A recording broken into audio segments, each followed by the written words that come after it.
to do now is start with our panel. So I'd like to introduce our panel. Kristen is going to actually be doing the technology here.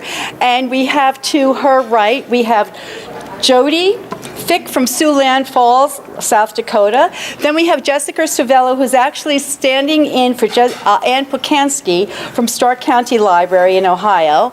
We have Pam Jankowski from the Cuyahoga County Public Library.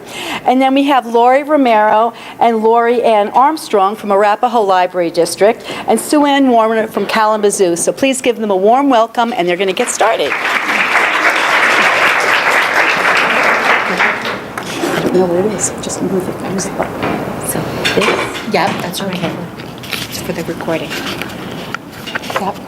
And this. Good to that. Yep, go ahead. Okay, sorry. Figuring out the logistics here. Excuse me. Good afternoon. I'm Jody Fick with Siouxland Libraries in Sioux Falls, South Dakota, and I'm going to talk about a couple of the services that we're doing at our library. And if you want to move, there we go. We have a program called the Daycare Delivery Service Program, and the goal for that program is to connect children with books, just like what we are all doing in our libraries. Back in 2003, we were challenged because our county, Minnehaha County, 80% of our mothers with children under 6 are working outside of the home. Nationally, at that time, it was 61%. So we had a good deal of parents who were, if either single parents or two parents working who were not bringing their children to the library. In Sioux Falls, we also have approximately 500 in-home daycares. We have a bookmobile that was servicing the larger daycares, and our city council challenged us to how can we get to those children with in-home daycares. Our parents were struggling to find time to visit the library, and the daycares were struggling to transport the children to the library when we talked with them, because most of those in-homes don't have vehicles large enough to bring their 10 to 12 children. So our goal with this was that our children would be able to listen to at least 1,000 books before kindergarten to build those pre-reading and language skills. In 2003, we piloted the program. We talked with a few other libraries that were doing something similar and got some tips about what might work, what was working in their communities. We started with 20 daycares and 1 volunteer who did the actual deliveries. The staff got the materials ready, the volunteer delivered it. After 6 months, we decided we got all of our kinks worked out, so we advertised the program to all of the licensed daycares, and within a year we had over 80 signed up. And that has we've been consistently having 80 to 90 daycares. We can switch to the next one there. So what is the service? Daycare delivery is free delivery once a month of library materials to any in-home daycare provider. We give them a bin of books, and it's in the 10-gallon Rubbermaid tote. You can see it up there. And we leave the books right in that tote so they have a consistent spot to store the library materials. The staff have hand-picked all of the materials so that they are very much aimed at that age group. And they try to, no bin has specific materials in it, but we try to balance out so that there's some alphabet, some counting, some that might appeal to boys more and girls more. We pull out seasonal so that we can kind of keep using them throughout the year, because these books are coming to them and the daycares are not selecting them themselves. We want to make sure that what they get are the top of our line. The library staff make all the contacts at the daycare and they get them ready. They do their checkouts right in our interlibrary loan, our ILS, and then we have the volunteers delivering the bins. Behind the scenes, we organize them into routes of no more than 9. We used to have the volunteers delivering more, but it was a challenge for them to get them all into their vehicles. So 9 seemed to be kind of that magic number. Again, the staff check out the items, and then the staff do call the daycares to remind them that we are coming.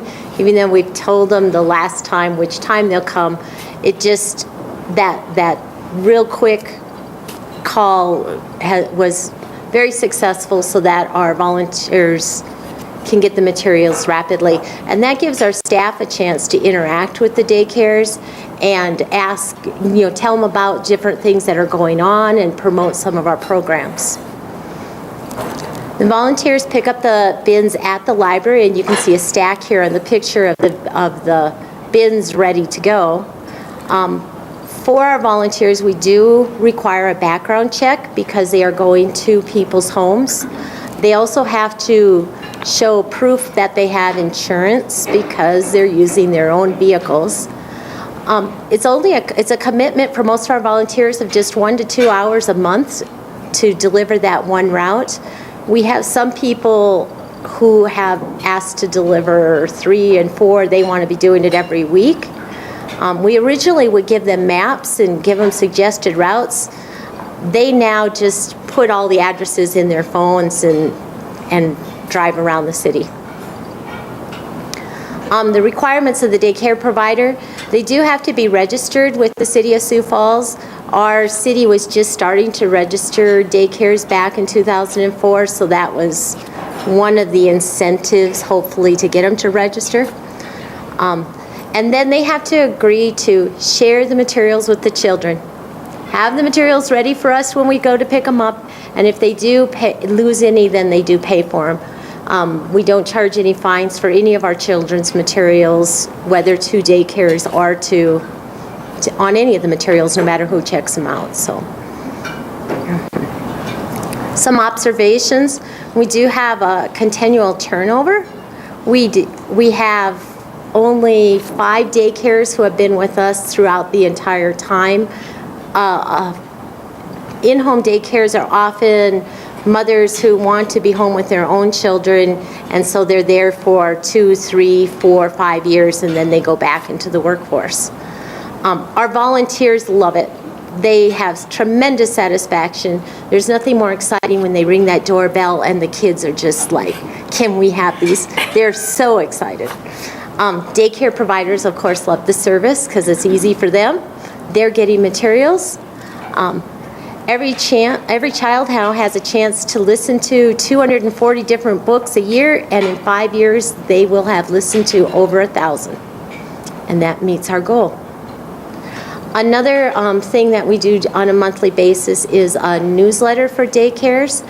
And this started out as a kind of a customer service thing because we had staff who were really disgruntled when daycares would come to the library with them because all of a sudden we have this group of 10, 20, 30 kids, and if you didn't call ahead, you weren't welcome.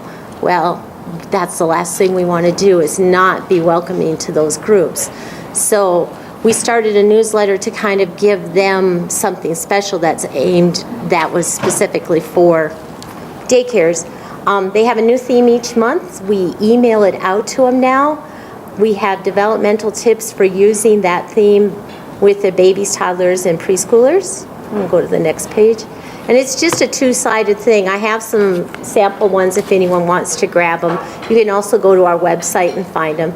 But everything now that we're doing that's early learning is organized around these 5 areas: sing, read, write, talk, and play. And it's kind of that, those elements that are so important. And so we'll have things that, okay, what are we working on this month with writing and talking and playing? And we just announced to the staff that we are going to be changing the name over to the Early Learning Newsletter because our families are now getting into are using it too, and it is for everybody. So that's it.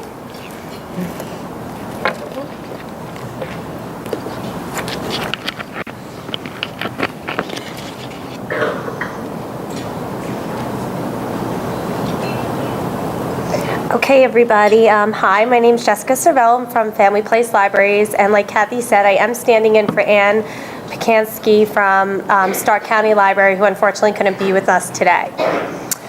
The Stark County Library had been providing workshops for teachers for many years when they were approached by the Early Childhood Research Center, which is a local organization that serves families and caregivers of children birth to 3rd grade in Stark County.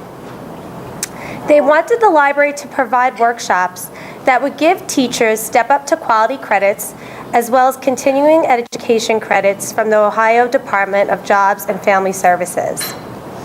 Step Up to Quality is a statewide initiative to rate licensed child care programs.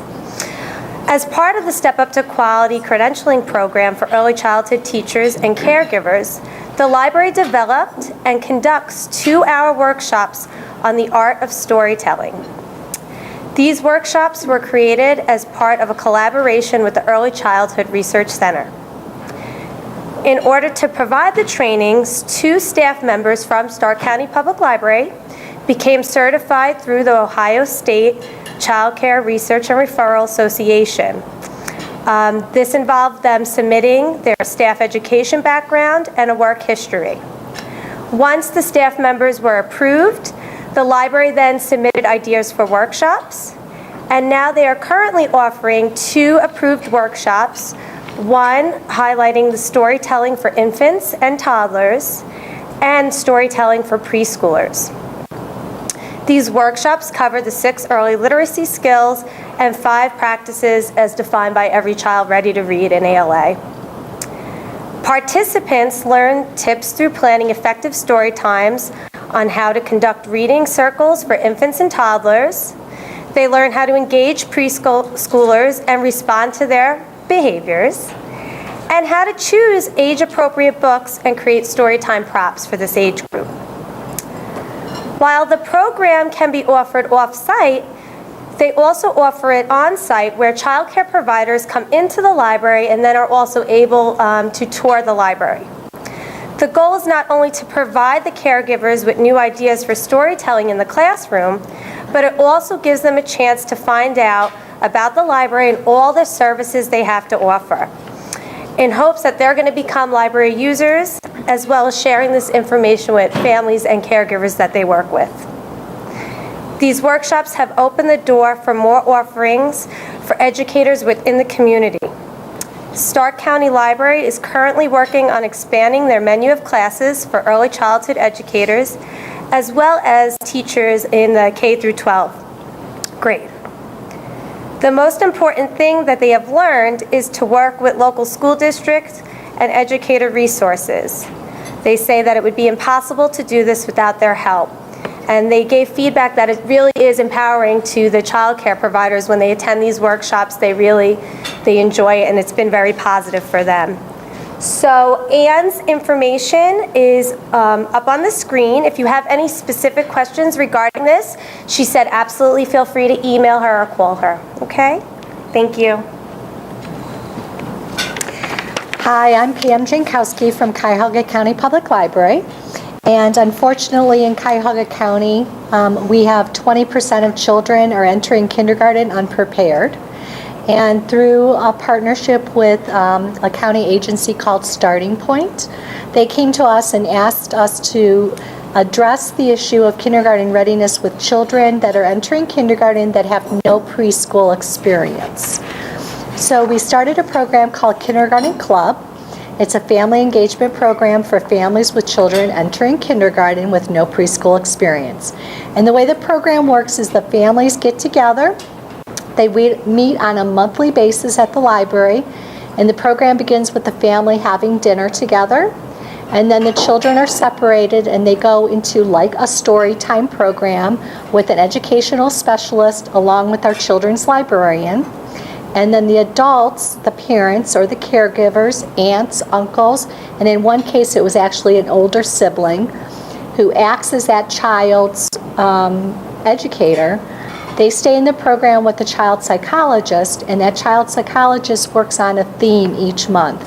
And for example, the first theme is about separation. because we find that that's a huge obstacle for these children to overcome right away. And so they talk about strategies that you can do at home to develop those skills in your children so that by the time the child enters kindergarten, they're ready and they feel comfortable separating from the parent. The program starts in March and meets monthly through November, with the idea that we're preparing the children for kindergarten, they're preparing their parents, we are providing support so the parents feel confident in their ability to be their child's first teacher.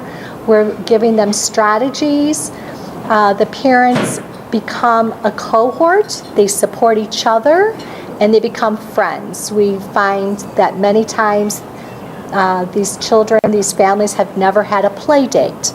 And through the program, they start to have play dates.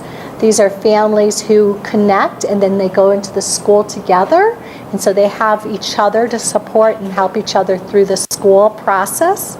And we continue the program through November so that the parents can come back if they have concerns or issues that they need to help kind of manipulating through the system.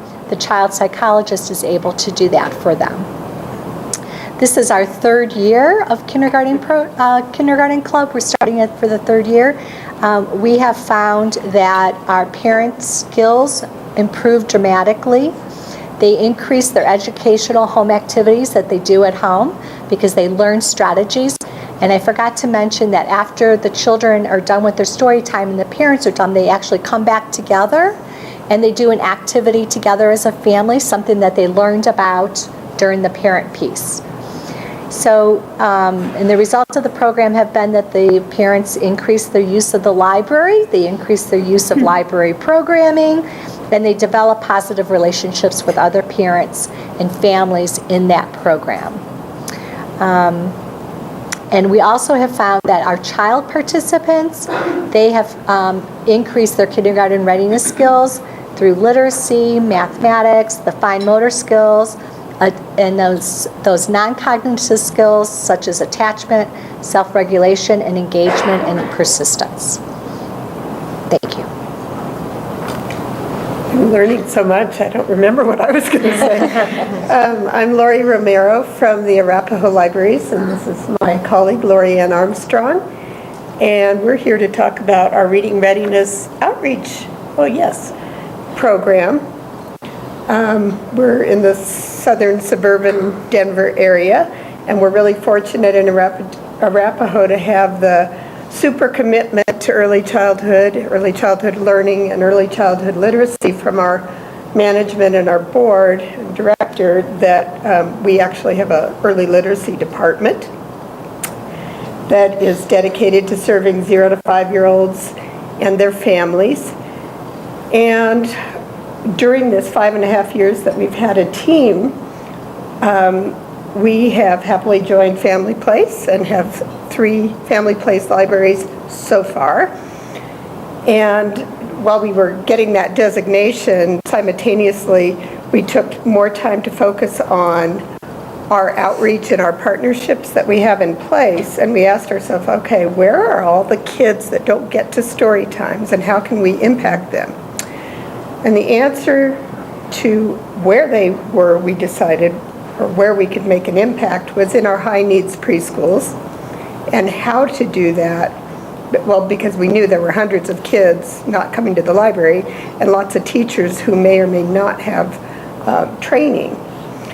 And so the how we did that was we have a strong partnership with our Early Childhood Council, who led us to Lori Ann Armstrong, our specialist.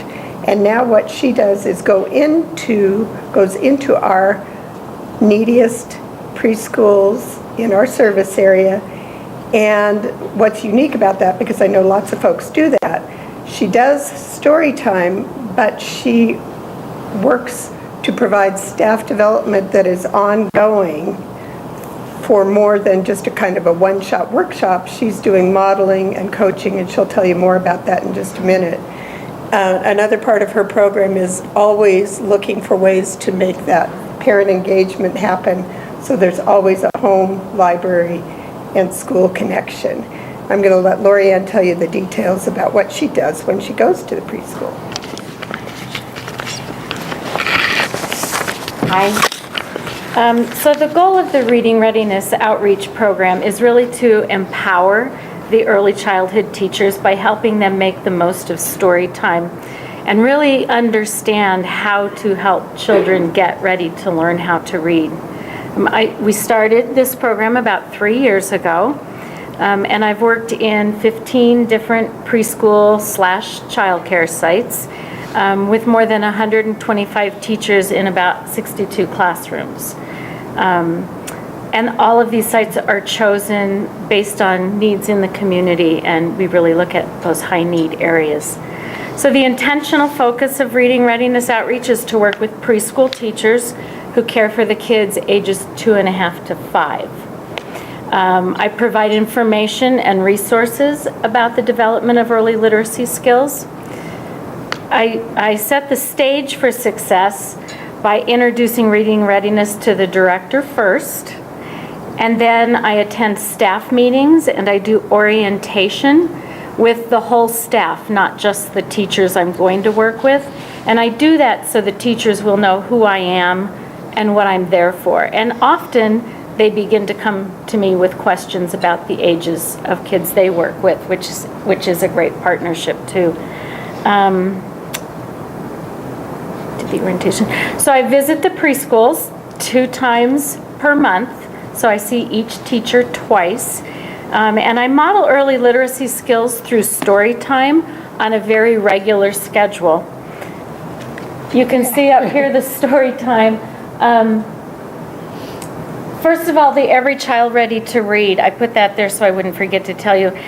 It's very intentional. It's all based on the research in Every Child Ready to Read, as well as the Colorado State Preschool Standards. So I look at both of those things as I begin to plan each lesson, if you will. And I pull the teachers in. It's not just me doing it. I do early literacy messages to the teachers like we would parents in the branches, but really have them hands-on get up there with me and work with me directly. Okay. So some other unique aspects of the program are providing teacher practice kits, and that really focuses on if I do the skill vocabulary. I do just one skill each visit. Then I have a practice kit that I've put together, and that's vocabulary, and it gives them additional things to practice until I come back. And then when I come back, I really have an opportunity to do some follow-up coaching and conversations. What did you practice? Was that easy for you? Are you struggling with why we changed the tune of the ABC song? And then I can ask them if there's something else that they'd like me to model again before we get started on the next skill. I also observe them periodically to ensure that they understand and are able to apply the skills and techniques.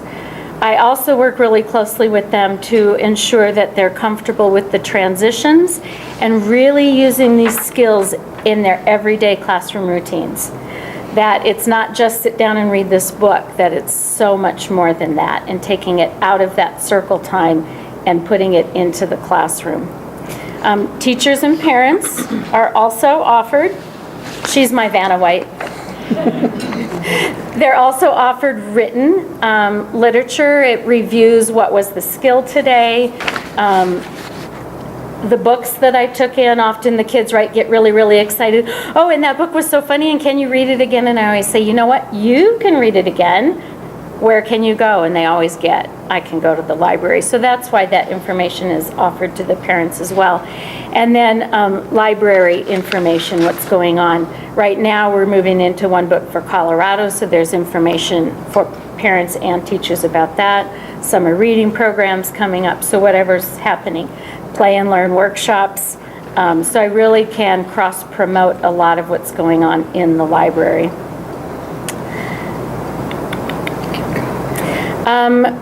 And then with directors, really together we evaluate the teachers through surveys, interviews, observations.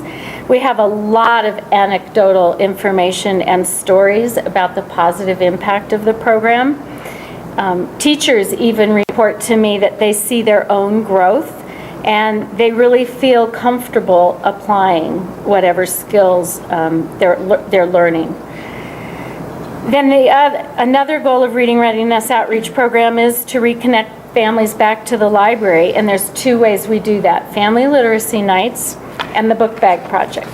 And family literacy nights include a story time, an early literacy message to the parents, and information about Arapahoe libraries.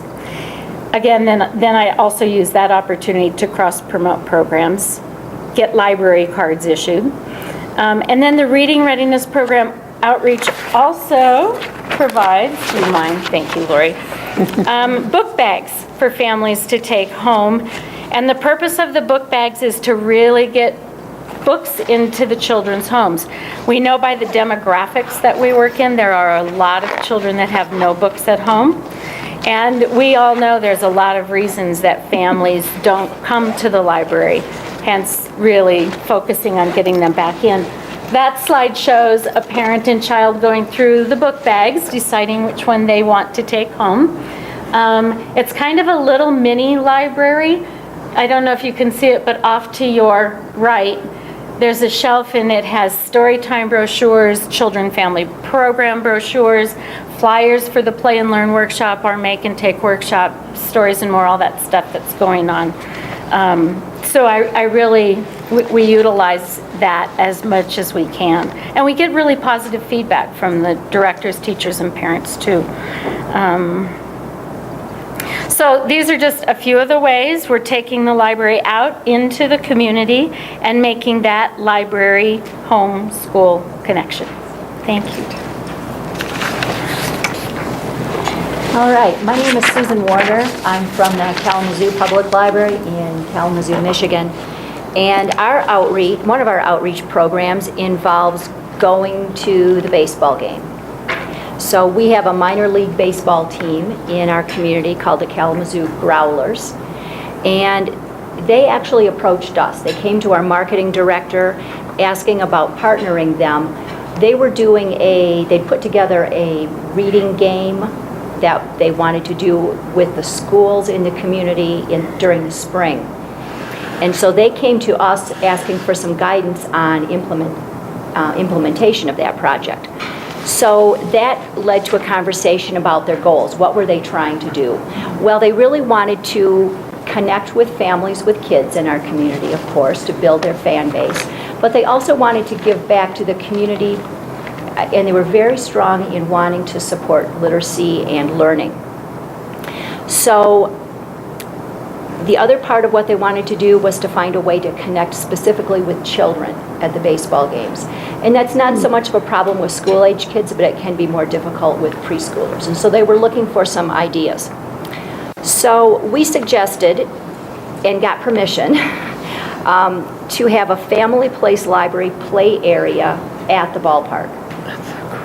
So the baseball team provide a big tent that has a floor and walls, and they've also got in there TV screens so that parents who are in that tent with their kids can still watch the ball game that's going on. We provided a set of toys, and they're replicas of many of the toys that we use in the parent and child workshops, one that would be appropriate for a tent at the baseball field. We have banners inside and outside the tent. We have posted on the walls many of the same parent education flyers that we have posted for our workshops in the building. So we have those in the tent.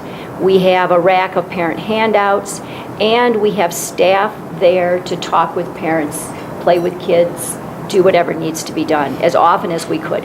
We don't always have a staff member at the game. It depends on the schedule. But when we are not able to have someone in the tent, then the team provides a staff member from their staff. So the space is adjacent to another play area that's designed for older kids. So it's a place that it's a part of the park that families are familiar with already. So the team was thrilled. This allowed them to share their literacy message with families of not only babies and toddlers, but through older kids with their reading game that they were doing with the schools. It supported their goal of supporting literacy in the community, and it gave them a strong and recognizable partner with the library. What it gave to the library was not only were we there at the ballpark for every single home game, but we were also part of the team's media exposure. So they talked about this. The team loves it. And so they talk about it whenever they have an opportunity to talk about whatever baseball teams talk about.